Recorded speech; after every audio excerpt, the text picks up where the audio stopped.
When the RMS TITANIC sank on the 15th of April 1912, claiming over 1,500 lives, she took with her the pride and dreams of a city. What took just 180 minutes to disappear had taken the people of Belfast millions of man-hours to build. Before construction could begin, they'd had to carve a vast new dock from the city's marshland. They'd shaped acres of steel to form a hull that they believed was unsinkable. They'd installed 2 engines, each the size of a 2-story building, to power the Titanic across the Atlantic. And their finest craftsmen had toiled to create an interior that rivaled the grandest hotels in Europe. Today, the place from which the great ship was launched is derelict and deserted. But our investigators have come here to build a picture of how it looked in its heyday. Home to an army of dedicated workers, the largest shipyard in the world. We'll find traces of the massive structures that once stood here and the vast resources that were deployed. We'll discover the harsh conditions in which the men lived and worked, and reveal evidence of skill, determination, and extraordinary ambition. It ended in catastrophe, but what happened here was remarkable. We will reconstruct the world of the men who set out to build the biggest ship in history. This is the lost world of the Titanic.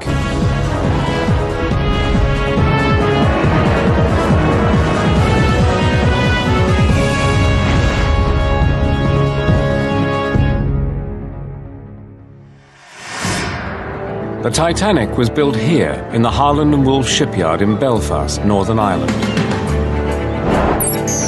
At the time, Belfast was one of the busiest ports in the world, handling goods from across the British Empire. But the port of Belfast hadn't always looked like this. At one time, the city didn't have a natural harbour big enough to accommodate a ship like the Titanic. Our investigators, marine engineer Rupert Kayser and historian Jennifer Regan, have come to find out how and why this land was transformed from a muddy swamp into one of the world's largest, busiest ports.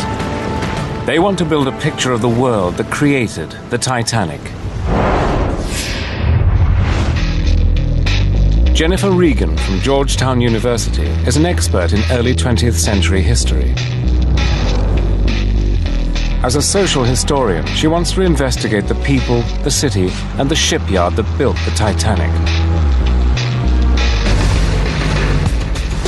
Jennifer begins here, in the now derelict former headquarters of Harland and Wolff, the company that built the ship. We all know that the sinking of the Titanic was probably the greatest maritime disaster of all history. But I'm interested in a different story about the Titanic, the lost world behind the Titanic. I've come to learn about the shipyards, the workers, and I want to know first, where did the idea come from?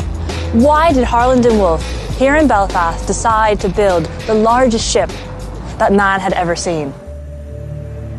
The early 20th century was a time of innovation and invention on land and sea. A new generation of steamships had begun a revolution in global travel. A company called the Cunard Line led the field with 2 super-fast vessels, the Mauretania and the Lusitania. Harland and Wolff's chairman, William Pirrie, was determined to challenge this supremacy. He planned the construction of 3 vast new vessels for the White Star Line. One of them would be called the Titanic. These ocean liners had to be built by hand, without any of the modern tools and technology that we take for granted today. As an expert in marine engineering, Rupert Kayser is fascinated by the question of how it was done. On the 31st of May 1911, the Royal Mail ship Titanic was launched from this slipway. Now, it wasn't her technology that really set her apart, it was her immense scale. Now, what I'm interested in finding out is what were the feats of engineering and the challenges that had to be overcome in order to create the largest ship in the world. The scale of William Pirrie's ambition becomes clear when we look at the blueprints for the Titanic. His ship would be 883 feet long, 90 feet longer than Cunard's Lusitania and Mauretania. The Titanic could carry almost 3,500 passengers and crew. there would be 9 decks, and fully laden, she would weigh 67,000 tons. She would be the heaviest, tallest, grandest ship afloat. 5 years before she sailed, the design process began here in the Harland & Wolff drawing office. Hidden away in a storeroom, Jennifer discovers the original plans for the ship. What I'm looking at are these plans which date from the exact same time period as the Titanic. And they're beautiful, they're hand-drawn, and this is not actual paper, it's actually linen. And what I've realized is that every single detail on the Titanic was drawn up in this room, from the decks to the doorknobs. It would have been decided here. And this huge room would have been full of people working away, draftsmen and architects. A small army of designers was mobilized to work here. Jennifer meets Una Riley from the Belfast Titanic Society to discover how it all came about. Una, looking at this model of the ship, how did this happen? Why did they decide to build a ship on this scale, so big? It's basically all down to one man, William Perry. He was chairman of Harland & Wolff at that time. He was very keen to promote Belfast and to get work into Belfast in the shipyard. And at that time, the modern ship was the Cunarders, the Lusitania and the Mauretania, and they were built to race across the Atlantic to save time.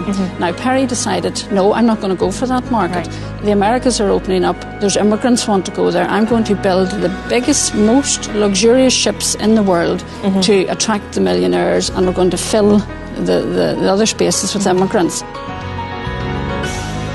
Perry's concept was that the Titanic would make money not only from the very rich, but also from large numbers of third-class passengers who were travelling to America to begin a new life.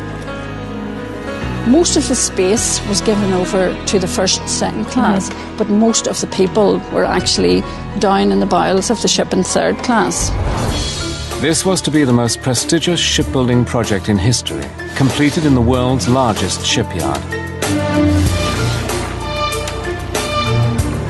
The creation of that shipyard was an engineering feat in itself. The city of Belfast grew from a small 17th century town on the River Lagan. The landscape has changed dramatically. To discover how, Rupert Kayser has come to meet local historian Stephen Cameron. Can you explain to us what this area would have looked like about 300 years ago? Yeah, I mean, really the way the river flowed down, this whole area would have been mud flats at the time. The river meandered very badly. It was a major problem for Belfast. Ships had to discharge cargoes outside really the confines of the river because it was so narrow and so shallow as well. So the Belfast Ballast Board decided that they would try and straighten the Lagan, and especially the bit just behind us here. The port authorities were proposing a mammoth undertaking. Rupert wants to find out exactly how they plan to transform acres of mudflats into a thriving deep-water harbour. He visits Jonathan King, historian of the Belfast Harbour Commissioners. Shipbuilding had started in Belfast in the 1790s. Jonathan is able to show Rupert the original plans for the harbour's development. It's hard to imagine, but the port actually starts here. The River Farset used to flow down Belfast's High Street into the River Lagan, and that's where the first wharf was built back in 1613. Now back then, none of this land existed. So all this area here was sort of like mud flats at low tides? All mud flats, all sandbanks. I'm not much used to man or beast. Using Jonathan's maps as a starting point, we can see how dramatically the coastline has been altered. The harbour authorities cut a straight channel from the town to the sea. The mud and materials they dredged out were used to create all of this land. The Titanic would be built on a 17-acre artificial island known as Queen's Island. What I find particularly amazing, and I think what a lot of people to this day find staggering, is that in the middle of the 19th century, how on earth could you have created such a huge area of industrial land without the use of the big machines we have today? Yeah, so it was a huge undertaking. You have to imagine men with spades in the mud, in the sleet, digging this out physically. It was back-breaking, dirty, hard work. But it was a wonderful benefit because it gave Belfast the land and the space it needed to become shipbuilders to the world. By 1909, Belfast City Harbour and dockyards covered a vast area. The workers believed that their shipyards were the best in the world. They were ready to begin building the Titanic. Unable to imagine the tragic end to which this enterprise was destined, they set about turning William Pirrie's dream into a reality. Our investigators are in Belfast, Northern Ireland, in search of the world that produced the Titanic. In the years before the ship's construction, a vast, deep harbour had been created to accommodate large ocean-going vessels. But nothing on the scale of the Titanic had ever been built there. Before construction could begin, they had to create a yard capable of handling the job. A gigantic steel frame called a gantry was used to house the hull as it grew. It became known as the Great Gantry. Historian Jennifer Regan has come to see what's left of the shipyard with Una Riley of the Belfast Titanic Society. So Una, we've left Harland and Wolff headquarters, and that's where the idea happened. And that's where the plans are drawn. And then this is where the construction happens. Yes. Right? Where are we? We're actually standing on the slipway where the Titanic was built. It was actually built in that area there. The great gantry that surrounded her was over 840 feet long and more than 200 feet tall. It towered above the shipyard. Today, only traces of this massive structure remain. And you can see the stumps of the gantries over here. These metal bits sticking out here. These metal bits. Now, and they would have risen hundreds of feet in the air. So this area we're standing on right now, which is it's kind of a wasteland in a way. It is. This would have been all structures, and this would have been hundreds of people. Yes, I mean, this would have been an anthill of activity. There would have been men scurrying about on top of these huge big gantries, working cranes, riveting. So this would have been an incredibly noisy, dangerous area. The Great Gantry dominated the Belfast skyline for 6 decades. It had 16 movable cranes, lifts and walkways, and weighed over 6,000 tons. Rupert Kayser has come to talk to a man who once worked beneath it, former shipworker George McAllister. It must have been a very awe-inspiring sight for people who come here for the first time and see this colossal great lattice work of metal and these 2 ships forming underneath it. Well, I came in here as a 16-year-old boy and I was amazed at the noise and the number of people, the number of men working in this particular area here alone. The deafening clamour of shipbuilding would have echoed across the city. That is the first thing any visitor would hear was the noise of the plates being hammered and the riveting. The riveters were riveting all day long with hammers, just hammering on a steel box. Those boys came out stone deaf. There's no doubt they came out stone deaf. They had no ear protection or no ear anything protections, like no safety boots, safety toe cap boots, no gloves, no helmet, nothing whatsoever. Shipbuilding was the city's main industry. The majority of the workforce came from the Protestant community of East Belfast. Jennifer and Una are exploring the network of streets that once housed the workers who built the Titanic. So Una, this is a typical street that the thousands of Harland and Wolff workers would have worked on, would have lived in. Yes, very much so. It's a typical terrace street, and the workmen would have lived in these houses. The terraced houses were heated by coal fires and lit by candlelight. They had no internal plumbing. Although each was comprised of only 4 rooms, they often housed large families. You would be surprised at how big of a family could be living in there. As many as 6 children, if not more. Wow. And there are thousands of people who are working for Harland and Wolff who are living on streets that are almost identical to this one. Yes, very much so. The construction of the Titanic and her sister ships created an unprecedented employment boom. As well as new houses, shops, schools, and churches were also built. Across the city, there was a flurry of building to accommodate the new ship workers and their families. Today, many of the houses have been renovated. but hidden among the streets are clues to what life was like 100 years ago. Una, looking at this photograph of Belfast in the early 1900s, the street we're standing on now has a lot of the original features. It has indeed. It has got the original cobbles, and not only that, but the lampposts. The lampposts are beautiful. Absolutely. They would have been the original gas lamps, and they're absolutely wonderful that they're still here. So this is very close to what a street would have looked like when Harland and Wolff was at its busiest. Yes, very much so. If you were to take away just these posts, taking the electricity and just have the lamppost, you could be standing on a street where Titanic workers were in practically every one of those houses. Excellent. Today, the shipyard is no longer Belfast's main employer. Other industries have taken over. But in the early 1900s, it dominated every aspect of the workers' lives. Walking around these streets of East Belfast, I come to appreciate that these workers always lived in the shadow of the shipyards. You could actually see Harland and Wolff from where they live. All the workers would have walked or taken the tram there together. They lived in very close quarters in these terrace houses. And it gives you a sense of the tight-knit community and how important the shipyard was in their lives. By 1910, Harland and Wolff were employing 15,000 workers to build the Titanic alongside her sister ship, the Olympic. They used traditional methods. First, the keel was laid. Then a frame was built on top of it. The frame was then clad in a steel shell.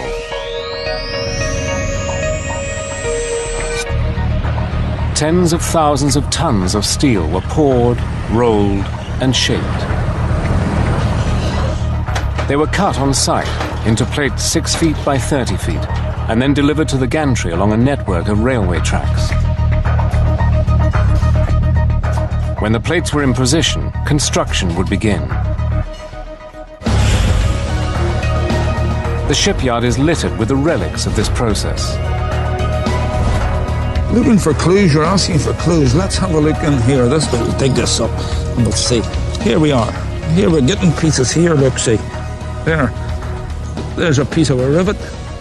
Interesting, that is. There's another little piece of a head of a rivet. And here's nuts and bolts, a plate washer on the temporary nut. And is it likely that any of these items could have been used to build the Olympic and Titanic? Well, this is the slipway that the Titanic came off. I cannot guarantee you that they came off Titanic, but one never knows. Sure. Over 3 million of these rivets were used to hold the plates on the Titanic's hull together. Further clues can be found in the maze of railway tracks, which enabled an army of 50 small cranes to travel around the shipyard. 3 of these cranes still stand. They were powered by steam. Yeah, those 3 cranes are the last of the steam cranes that's left here in Harlands. They were here at the time of Titanic. They helped to build Titanic. When George McAllister worked here in the 1970s, he operated a crane just like this one. And that's the old boiler behind you there, but that's made the steam. And he operated these levers for lowering the jib. These cranes were the workhorses of the shipyard. Able to lift 5 tons, they were extremely reliable. The simplicity of their design meant they remained in service for decades.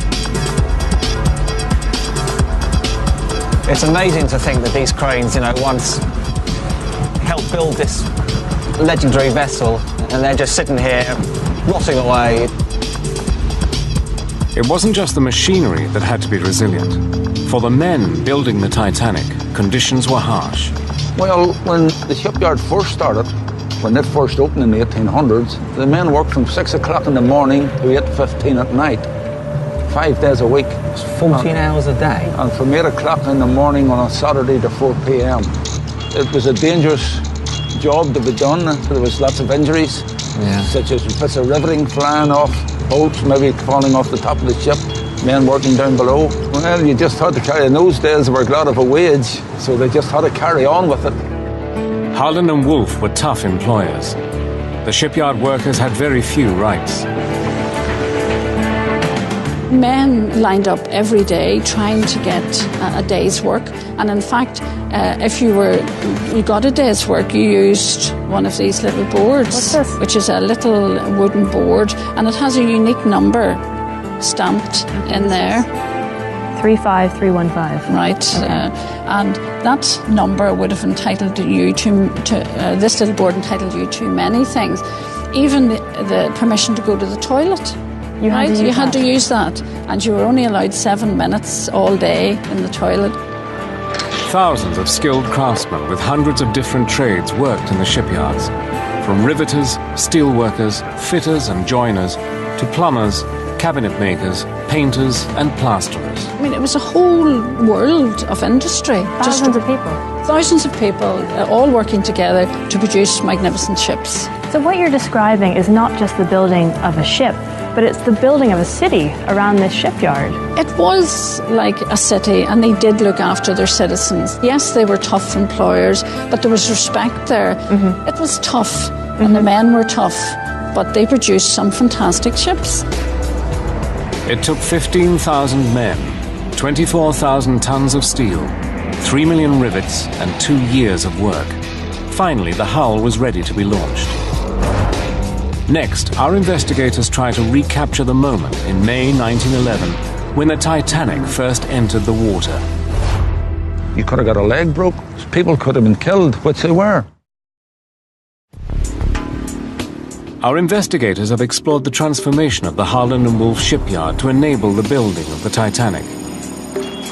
After 2 years of intense labor by thousands of men, the ship's hull was complete.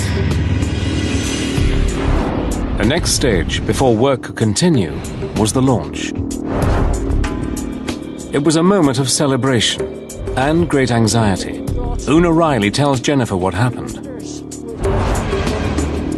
Una, tell me about the day of the launch, because we know that some 10,000 people showed up here, but actually they were just launching the outer shell of the boat, right? That's true. The ship was built here, basically the hull, and it was into these waters here. The Titanic would be launched on that day, 31st of May 1911. The hull's huge weight rested on rows of wooden supports called pit props. Before the ship could enter the water, these props had to be knocked away by hand. To find out more about this highly dangerous procedure, Rupert Kaiser returns to the Titanic slipway with George McAllister. Now, she's the largest ship in the world. It must have been an extremely dangerous time with this huge vessel towering above and knocking away all the wooden supports. I mean, was it really that dangerous? Yes, it was very dangerous because those pit props, as we call them, were flying everywhere. Right. So you could have got a leg broke. People could have been killed, which they were. Were they flexing under the weight? Well, as they got so many out, the ship was coming down onto the rest that was left there, and they were actually bowing out, and they just shot out at a tremendous force. Shot out? Shot out anywhere. Just after midday on the 31st of May 1911, after final checks and on a signal from Lord Peary, the Harland and Wolff chairman, the launch began. It was a dramatic moment. The Titanic was in motion for the first time. It took just 62 seconds for the 24,000-ton hull to slide down the slipway and into the River Lagan. For the watching people of Belfast, it was a moment to savor. But it came at a cost. One of the team assigned to remove the pit props was crushed and killed by falling timber. The Titanic had claimed a life before she'd even entered the water. After the launch, work began immediately to complete the ship. Huge steel anchors and 4 mighty funnels were installed. Only 3 of the funnels had any practical purpose. The 4th was there to make the Titanic look more impressive than her rivals. 2 massive steam engines would power her across the Atlantic. They were fed by 29 boilers and 159 furnaces. When the Titanic sailed, 160 firemen would stoke them with over 600 tons of coal per day. The two engines each stood over 30 feet high. At the time, they were the largest ever built. Their design was very similar to these smaller engines in London's Kew Bridge Steam Museum. Rupert has come here to see the engines in action and find out from steam engineer Dick Fillery what it would have been like in the Titanic's engine room. This engine here is, in fact, quite a small triple expansion engine. The engines in the Titanic would have been 5 times the length, 4 times as high. Instead of just one walkway round it like this, there'd have been 3 or 4 walkways going up right up the very top of the engine. And apart from that, it would have been dark and gloomy inside the boiler rooms. They didn't have lots and lots of light going, so this thing would tower up into the darkness and make it be even bigger than it appeared. And of course the engine would be turning round, and in fact the whole ship would shake as the engine was turning. So some people found it quite a scary place to have been. The design of the Titanic's engines was comparatively old-fashioned. While the rival Cunard line had fitted its ships with turbines, the Titanic's designers put their faith in a traditional, reciprocating design. So why was an engine of this type used to propel the Titanic?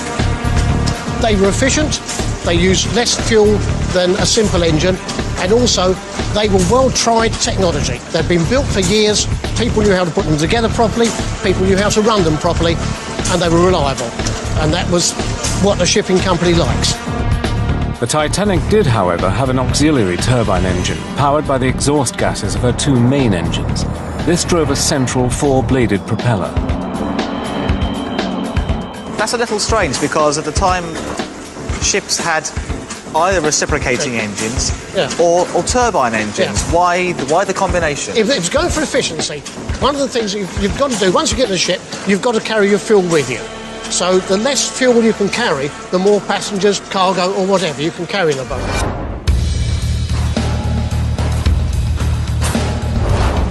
With her engines fitted, the Titanic needed to be moved from the water into a dry dock, where final work on the hull could be completed. The only dock big enough to accommodate her was the Thompson Dry Dock. Rupert has come here to meet naval historian John Beattie from the Belfast Science Park. This really is quite an extraordinary sight. Absolutely colossal size. It really does take your breath away. It's fantastic to look at. Yes, indeed, the dock was totally filled by the Titanic.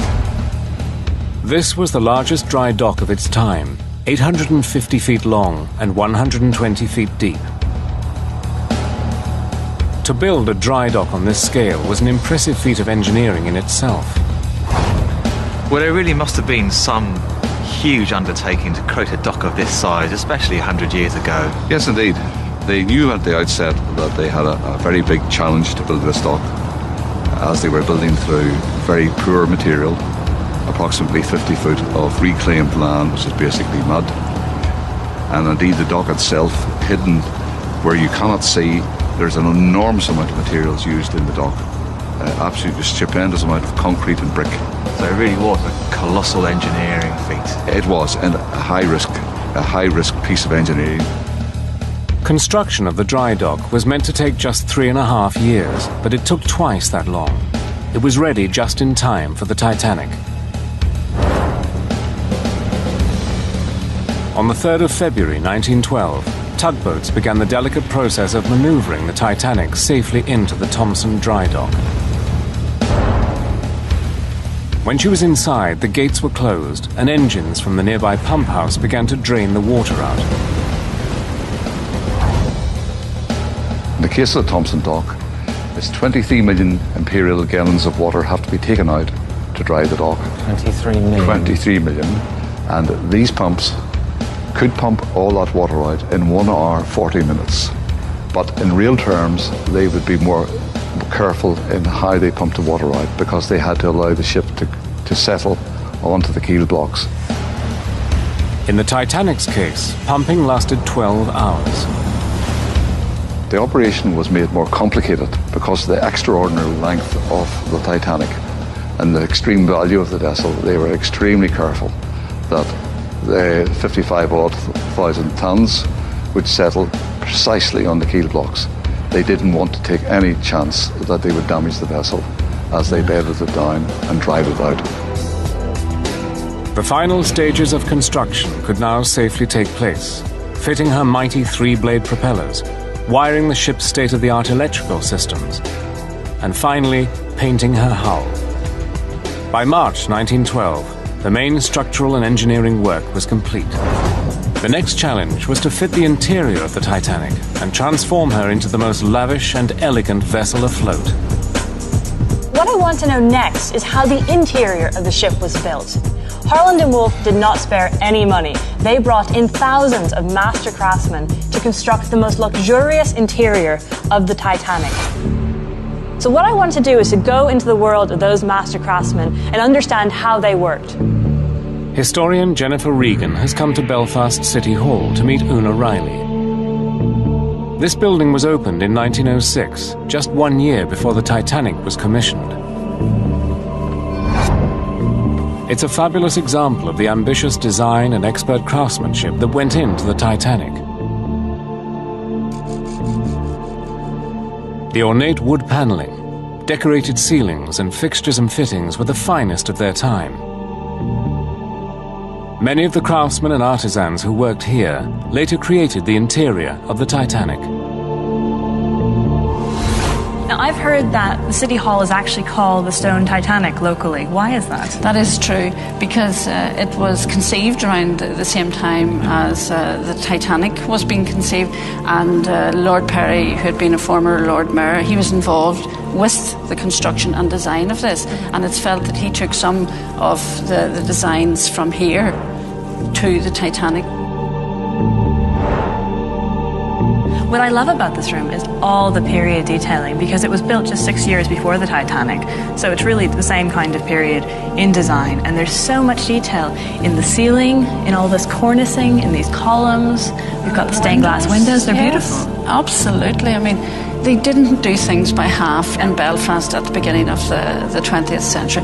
Everything was done to the best, to the highest, to the best specification, just like Titanic. The first-class accommodation rivaled the grandest hotel on land. Its centerpiece was the elegant sweeping staircase that led from the promenade deck to the vast panelled dining room.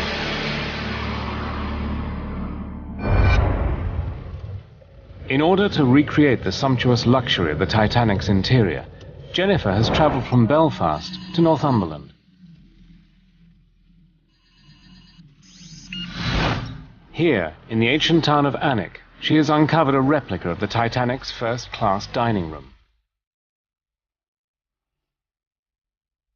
When the White Swan Hotel was refurbished in 1936, interior fittings and furnishings from the Titanic's sister ship, Olympic, were used. The Olympic's interiors were identical to those on the Titanic. The ships were designed and built by the same Belfast craftsmen. In the lobby of the hotel, the last remaining section of the grand staircase from the first-class saloon. So, John, what can you tell me about this magnificent carved staircase? Wonderful example. This is the last surviving part of the grand staircase from RMS Olympic, identical to what was on RMS Titanic in 1912 when she sank. This is quite unique because there is no other grand staircase left in the world from the Olympic-class liners. The elaborate design of the hotel dining room reveals more evidence of the skills and expertise of the Belfast shipworkers.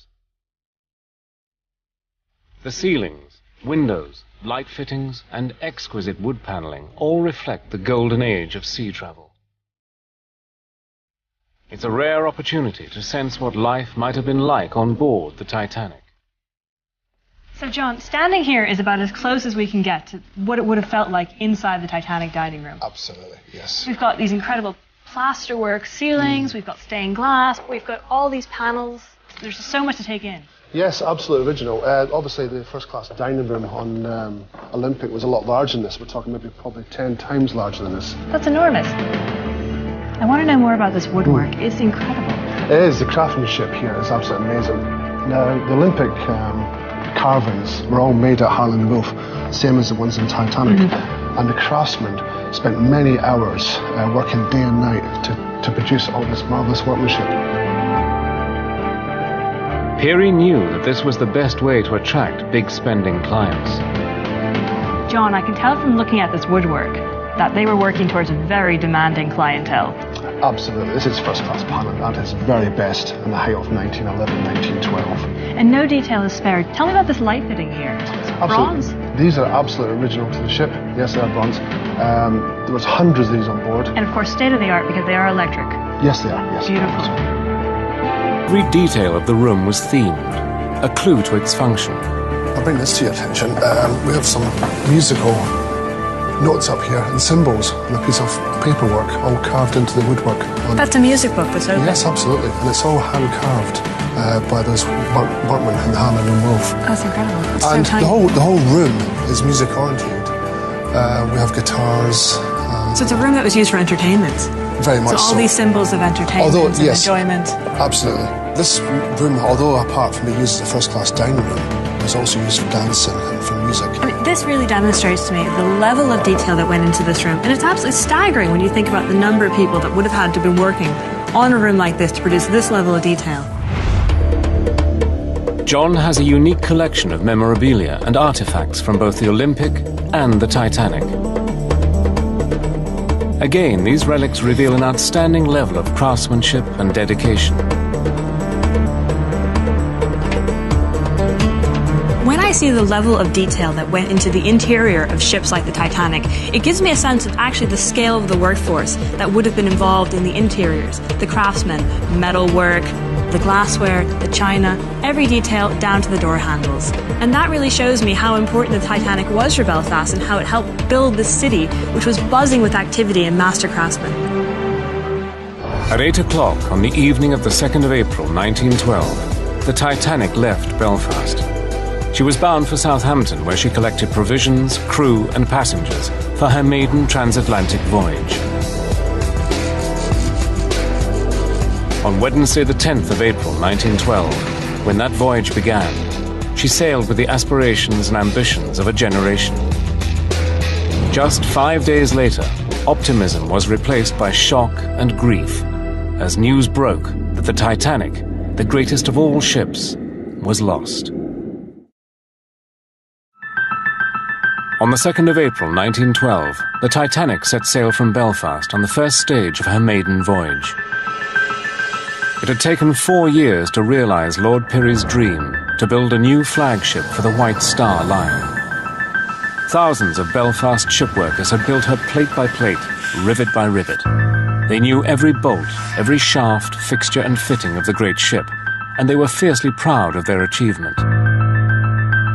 It was a magnificent piece of work by the shipyard men of those days to build the biggest moving thing in the world at that time. Yeah. Brilliant job. Actually a brilliant job by the workmen. On the 10th of April, the Titanic cast off from Southampton, bound for New York. She was the largest and most luxurious ship the world had ever seen. A unique piece of engineering. More than 1,300 passengers and 885 crew were aboard. Among them was the chief designer of the Titanic, Thomas Andrews. He brought with him 9 key workers from the shipyard, known as the Guarantee Group. I mean, what was the Guarantee Group? The Guarantee Group were a very special group of men who would have gone on the maiden voyage of each ship, and they would have been the best that the yard had in the time. So they would have been hand-picked, and the competition to go on board the maiden voyage of any ship would have been highly fought over, and once you knew you were awarded it, your family and everything would have been very proud. So these men joined Thomas Andrews on board Titanic to deal with any little problems that came up. Disaster struck just a few days into the voyage, perhaps the most notorious incident in maritime history. Late on the night of the 14th of April, a collision with an iceberg caused immediate and irreparable damage. The Titanic sank in just 3 hours. More than 1,500 people perished.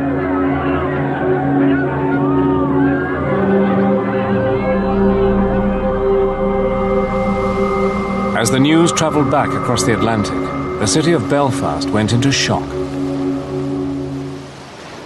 So they there were thousands of people who worked on this project. It took years. There was an incredible amount of skill that went into it. So for the people in Belfast and the people who worked on this ship especially, it must have been devastating when the ship went down.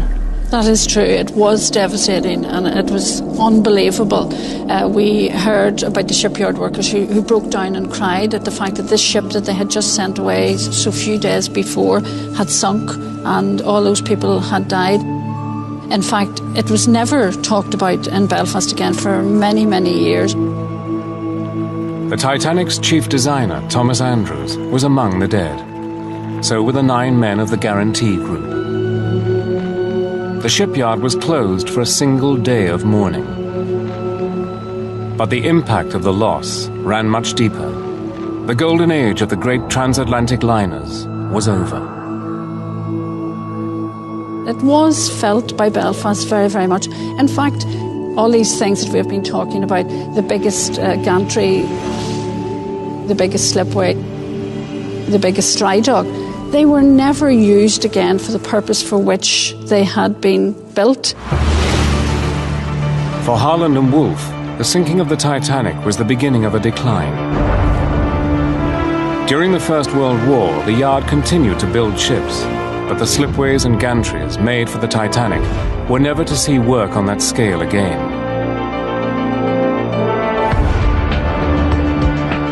Rupert Kayser has discovered one last relic of the shipyard's golden age. This small, almost derelict vessel was until recently lying forgotten in a harbour in France. It's called the Nomadic. It was her job to ferry first-class passengers from continental Europe to the harbour where they'd board the Titanic. Of all the ships built by Harland and Wolff during the glory days of the early 20th century, the Nomadic is the only one that remains. A team of volunteers intend to restore her to her original grandeur. Local historian Stephen Cameron explains to Rupert why the return of the Nomadic is so important to the people of Belfast. The same steel, same material, the same rivets that are in this ship were also in Titanic as well. She's come home to Belfast, to the place where she was born, to the home of Titanic, and that's where she should be, and it's fantastic to have her back here in Belfast. The Nomadic remains the last surviving link with the Titanic and Belfast's great era of shipbuilding. Nothing on the scale of the Titanic and her sister ships had ever been attempted before. It was the greatest engineering project of its time. What's really impressed me is the sheer array of skills needed to build such a vessel. The parts needed to create Titanic, they range from some of the smallest ones like rivets, up to frames which were 80, 90 feet in length, plates that were 30 foot in length. All this amazing amount of material, all individually crafted, put together by hand to create the world's most luxurious ship. What I've learned on my journey to rediscover the lost world of the Titanic is not only that White Star Line's built the most magnificent ocean liner the world had ever seen, but that they brought in an infrastructure into this booming city of Belfast. So not only did they build a huge shipyard, a community was being built as well around the shipyards, and that there were thousands of people, master craftsmen, shipyard workers, who were coming to this city to build this magnificent ship. Although it ended in disaster and tragedy, the story of the Titanic is also one of skill, dedication, and extraordinary achievement.